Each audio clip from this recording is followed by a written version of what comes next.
ذوالحجہ کا مہینہ شروع ہونے والا ہے اور اللہ تبارک و تعالی نے اس مبارک مہینے کو کئی حیثیتوں سے دوسرے مہینوں پر ایک ممتاز صفت عطا فرمائی۔ یوں تو سارے دن اور ساری راتیں اللہ تبارک و تعالی ہی کی بنائی ہوئی ہیں۔ ہر دن میں سورج نکلتا ہے، شام کو غروب ہوتا ہے، دن ہو جاتا ہے، دن رہتا ہے سارے صبح سے لے کر شام تک، پھر سورج غروب ہونے کے بعد سے رات شروع ہوتی ہے، فجر کے طلوع ہونے تک جاری رہتی ہے۔ دیکھنے میں سارے سال کے دن اور سارے سال کی راتیں ایک ہی جیسی ہیں اور سب اللہ تبارک و تعالی کی بنائی ہوئی ہے، لیکن اللہ تبارک و تعالی ان دنوں اور راتوں میں کچھ کو اس لیے انتخاب فرما لیتے ہیں کہ میرے بندے ان دنوں میں یا ان راتوں میں میری طرف خصوصی طور پر رجوع کریں۔ ہم لوگ اپنے دنیاوی مشاغل میں جو اللہ تعالیٰ نے ہمارے لیے حلال کیے ہوئے ہیں، مثلا روزی کمانے میں، تجارت میں، زراعت میں، ملازمت میں اپنے اوقات صرف کرتے رہتے ہیں۔ اللہ نے ان کی اجازت بھی دی ہے اور اگر نیک نیتی سے کریں تو انشاءاللہ وہ بذات خود ثواب کے کام ہیں، لیکن ان کاموں میں زیادہ سے زیادہ منہمک ہو کر اور زیادہ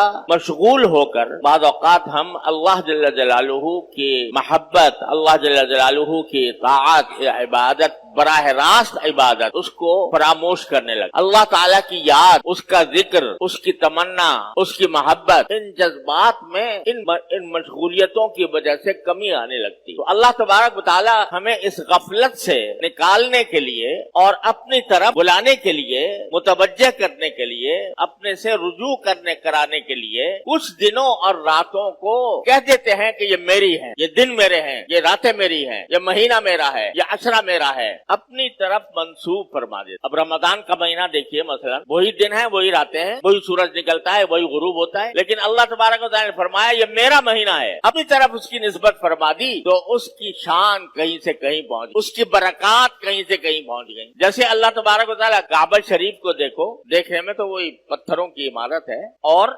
عام گھروں کی طرح ہے، بلکہ عام گھروں میں پلاسٹر ہوتا ہے، اس پر پلاسٹر بھی نہیں ہے، عام گھروں میں روغن ہوتا ہے، اس پر روغن بھی نہیں ہے، لیکن اس گھر کو یہ کہہ دیا میرا گھر ہے، اپنی طرف اس کی نسبت قائم فرما دی تو اس کی شان، اس کا جلال، اس کا جمال، اس کی طرف انسانوں کی محبت اور ان کی طرف قلوب کا میلان ایسا زبردست ہے کہ جیسے مقناطیس لگا ہوا ہے ساری دنیا سے انسانوں کو۔ ایسے ہی اللہ تبارک و تعالی مختلف دنوں کو اور مختلف راتوں کو کچھ اپنی طرف منسوب فرما کر ان کو خصوصی فضیلت عطا فرما۔ تو اب جو یہ ذوالحجہ کا مہینہ آ رہا ہے، یہ بھی انہی مہینوں میں سے ہے یا انہی ایام میں سے ہے جن کو اللہ جل جلالہ نے اپنی طرف منسوب فرما کر اس کو خصوصی تقدس عطا فرما دیا اور اس کی خصوصی فضائل بیان فرمائے۔ کیوں؟ تاکہ ہم لوگ جو دنیاوی مشغلوں میں الجھے ہوئے ہیں، منہمک ہیں، وہ ذرا لوٹ کر تھوڑے عرصے کے لیے اللہ تبارک و تعالیٰ کے ذکر میں، اس کی یاد میں، اس کی محبت میں، اس کی طاعت میں اپنے آپ کو مشغول کریں۔ ایسا یہ ذوالحجہ کا اور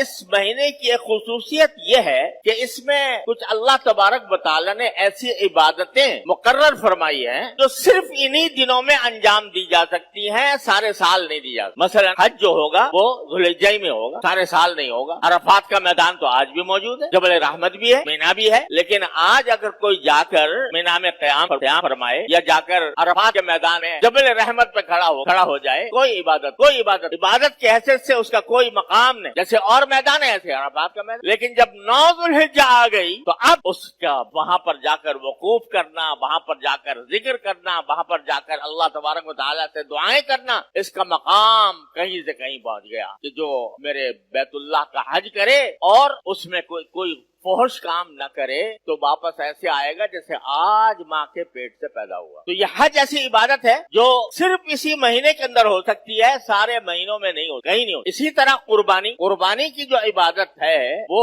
انہی 3 دنوں کے ساتھ خاص، 10 ذوالحجہ، 11، 12، بس ان 3 دنوں میں آپ جتنے بھی جانور قربان کریں گے اللہ تبارک و تعالیٰ کے لیے تو اس کے اون کے برابر گناہ معاف ہوں گے، اور ایک قربانی کا ثواب رسول کریم صلی اللہ علیہ وسلم فرماتے ہیں کہ ابھی اون